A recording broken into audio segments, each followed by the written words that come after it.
Sa shoulder, hindi na ako masyado. Okay ka na sa shoulder. Dito lang Dito yung sa bibias. patama. Patama. Yung magiging marka ko na.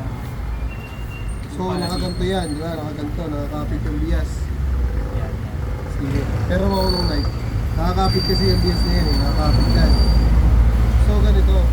Di ba, sabi ko, 1 inch. Pag hiniwa mo yan na isang straight, tak, Tsaka, malalabas yung pinakang joint. Kailangan iwain mo yan na straight para makita mo yung lumabas yung joint. nasa Lumabas- pinaka-ilalim pa din. Oo. Ayun yan, makakunik yun. Pag lumabas yan, pag naiwa mo, may nakita ka ng butas, straight joint. Paangat mo lang to. Tapos, ito kasi makapal yung buto niyan. Kaya hindi mo yan may straight cut. Kailangan niya pa leather C. Yung type mo So papal. parang dito magsisimula. Oo, dito ako magsisimula sa mga ito, napansin mo, yan mga hiwa ko. Dito ka nag-i-start. Kaya matigas talaga yan. Kaya Matigas yun. talaga Doon ako nalilito. Kaya dapat dito pa letter C. Papasok mo dito yung knife. Pag nakita mo na yung butas, pa letter C, papasok mo yung knife mo, dire-diretso na yan. Pagka natanggal mo na yon, pwede mo na sundan yung motor rito, sundan yung palabas, tapos may ligid pa yung nakakabit sa ilalim, hihiwain mo yun, and then, tanggal tayo. Kasi dito ako na kala ko dati. Pag hiniwa ko to, nandito na yung Pinakandugtungan. tungan nasa ilalim pa. Nasa ilalim mo. Kaya lang natin hinihiwa dyan, para makita natin yung dugtungan, mas madali nating makikita kung paano natin papatamaan. Kasi pag in-straight cut niyan, hindi ka talaga uubra dyan dahil buto yan. Ayan, ito yung mga sugat ng hiwa mo. Yan. Kaya kala ko dito, straight lang. Etong pag hiniwa ko ng part na to, makikita ko na yung yung pala, kailangan ko laliman dito. Tapos, Pa letter C. nandito pala sa ilalim, kaya hindi ko sa hanggang makita.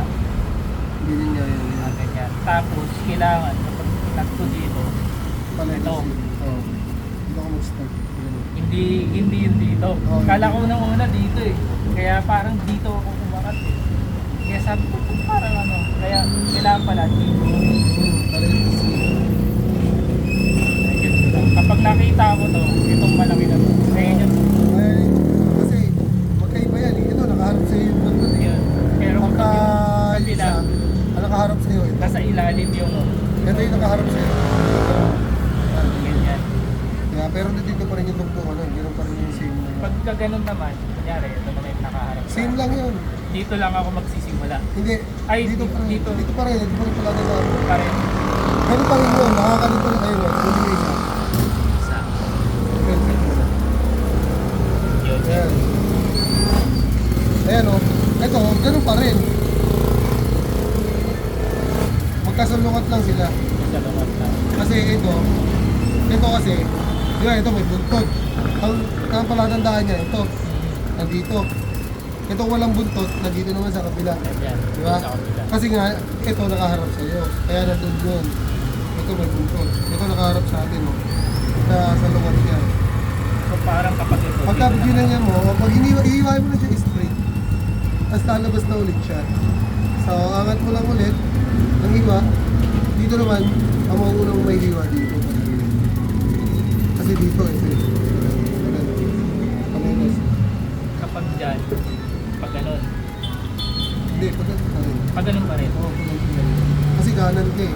Pag ganun kasi yan, may hirapan yung kamay mo. Pag ganito, komportable, susunod mo ng ganito.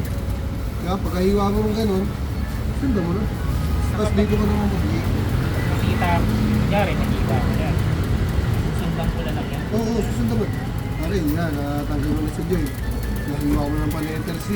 Tuloy-tuloy na yan. Susunod-sunod ka na lang dito. Kasi ito nga yung pinakang-bait na din. Pero kung kabisado mo na yan, kahit iwain mo na lang straight ka eh. Dire-diretso ka na din. Ayun na, kumbaga, siyempre, guide yun eh. Letter C. Tapos hiwa. Tapos Hindi pala mahiwa siya mo dito. straight. Oo. Dalawa nag-i-struggle eh. Kapag doon, dito medyo sa shoulder, ano Kaya gagawin? madali lang dyan. Shoulder blade lang